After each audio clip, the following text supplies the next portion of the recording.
السلام علیکم ورحمۃ اللہ وبرکاتہ۔ جنیفو کیا حال ہے؟ ہم کلاس شروع کرتے ہیں اور پھر اپنا آگے لیسن پڑھتے ہیں، سبق پڑھتے ہیں ہم کے۔ اعوذ باللہ من الشیطان الرجیم، بسم اللہ الرحمن الرحیم۔ رب اشرح لی صدری ویسر لی امری واحلل عقدۃ من لسانی یفقہوا قولی۔ ربی زدنی علما، ربی زدنی علما، ربی زدنی علما، ربی زدنی علما۔ اللہم فقہنا فی الدین، اللہم فقہنا فی الدین، اللہم فقہنا فی الدین۔ اللہم انفعنا بما علمتنا وعلمنا ما ینفعنا وزدنا علما، آمین ثم آمین۔ ہم نے کل وہ عقیدہ کی اس کی عقائد کی مشق کی تھی اور اس کے ہم نے سوالات آپ نے یاد کر لینے تھے اچھی طرح، آپ کے پاس اس کے نوٹس ہیں۔ اب آگے ہم پڑھیں گے ارکان اسلام، صفحہ نمبر 18 نکال لیجیے اپنی کتاب کا۔ ہم پڑھیں گے ارکان اسلام۔ ارکان اسلام کیا ہوتے ہیں؟ ارکان رکن کی جمع ہے، رکن کی جمع ہے ارکان۔ رکن کا معنی ہے ستون۔ رکن کس کو کہتے ہیں؟ ستون کو۔ ستون کس کو کہتے ہیں؟ دیوار کو۔ اسلام کے 5 ارکان ہیں، یعنی اسلام کی عمارت 5 ستونوں پر قائم ہے۔ اسلام کی ان 5 ارکانوں پر عمل کرنا ہر مسلمان کے لیے ضروری ہے۔ وہ 5 ارکان یہ ہیں: کلمہ طیبہ، نماز، زکوٰۃ، روزہ اور حج۔ سارے رکن ہو گئے۔ اب سب سے کیا ہے، اب ایک دفعہ پھر اسے رپیٹ کرتے ہیں کہ ارکان کس کی جمع ہے؟ رکن کی جگہ۔ اور رکن کے معنی کیا ہوتے ہیں؟ ستون کے۔ اسلام کے کتنے ارکان ہیں؟ 5 ارکان ہیں، یعنی اسلام کی عمارت 5 ارکانوں پر ہے۔ اسلام کے ان 5 ارکان پر عمل کرنا ہر مسلمان کے لیے ضروری ہے۔ وہ 5 ارکان کون کون سے ہیں؟ کلمہ طیبہ، نماز، روزہ، زکوٰۃ اور حج۔ کتنے ہیں؟ کلمہ طیبہ، نماز، روزہ، زکوٰۃ اور حج۔ اب سب سے پہلے ہم پڑھیں گے کلمہ طیبہ۔ آپ سب کو پہلے بھی پتہ ہے اور آگے اس کے بارے میں ہم پڑھتے ہیں مزید۔ کلمہ طیبہ کیا ہے؟ لا الہ الا اللہ محمد رسول اللہ۔ اس کا ترجمہ بھی آپ سب کو آتا ہے، اللہ کے سوا کوئی عبادت کے لائق نہیں ہو، محمد صلی اللہ علیہ وسلم اللہ کے رسول ہے۔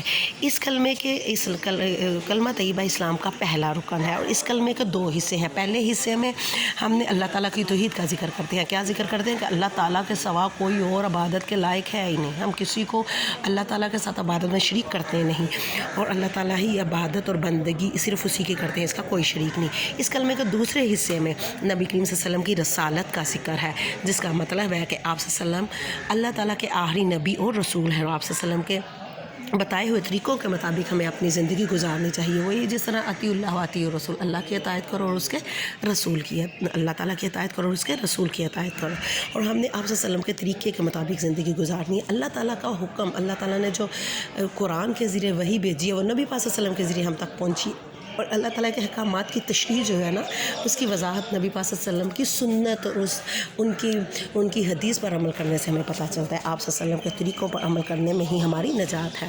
اگر دوسرا رکن ہے نماز۔ نماز کیا ہے؟ نماز اسلام کا دوسرا رکن ہے۔ مسلمانوں پر ایک دن اور رات میں کتنی نمازیں فرض ہیں؟ آپ سب کو پتہ ہے 5 نمازیں فرض ہیں۔ مسلمان کافر میں فرق کرنے والا، یہ بھی ہم نے 2 کلاس میں پڑھا ہوا ہے، مسلمان کافر میں فرق کرنے والا عمل کون سا ہے؟ تو وہ نماز ہے۔ نماز برائیوں سے روکتی ہے۔ قیامت کے دن سب سے پہلے نماز ہی کے بارے میں سوال کیا جائے گا، سب سے پہلے اگر سوال ہوگا تو نماز کے بارے میں۔ اب آگے ہے زکوٰۃ۔ زکوٰۃ اسلام کا تیسرا رکن ہے۔ زکوٰۃ ایک مالی عبادت ہے۔ زکوٰۃ صرف مالدار مسلمان پر سال میں 1 مرتبہ فرض ہے۔ زکوٰۃ ادا کرنے سے معاشرے کے غریب لوگوں کی مدد ہوتی ہے اور مال میں برکت پڑتی ہے۔ زکوٰۃ کیا ہے؟ یہ اسلام کا تیسرا رکن ہے اور یہ مالی عبادت ہوتی ہے۔ یہ جو مسلمان مالدار مسلمان ہیں، انہوں نے غریبوں کو دینا ہوتا ہے اور اس سے مال میں برکت پڑتی ہے اگر ہم دوسروں کو دیں۔ روزہ اسلام کا چوتھا رکن ہے، جس طرح آج کل ہم رکھ رہے ہیں۔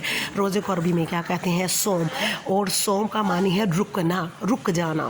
اللہ تعالیٰ نے رک جانا کیا؟ کھانے پینے سے اور برائیوں سے اور برے کاموں سے رک جانا۔ اللہ تعالیٰ نے مسلمانوں پر صرف ماہ رمضان کے روزے فرض کیے ہیں۔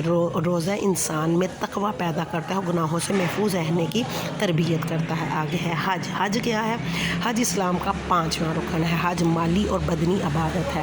مالی، اس میں مال بھی لگانا پڑتا ہے اور جسم بھی، کیونکہ یہ جا کے ادھر خانہ کعبہ کا طواف کرنا، مینا مزدلفہ وہاں ٹھہرنا اور یہ سارا کچھ، اس وجہ سے اسے جسمانی بھی کہا جاتا ہے۔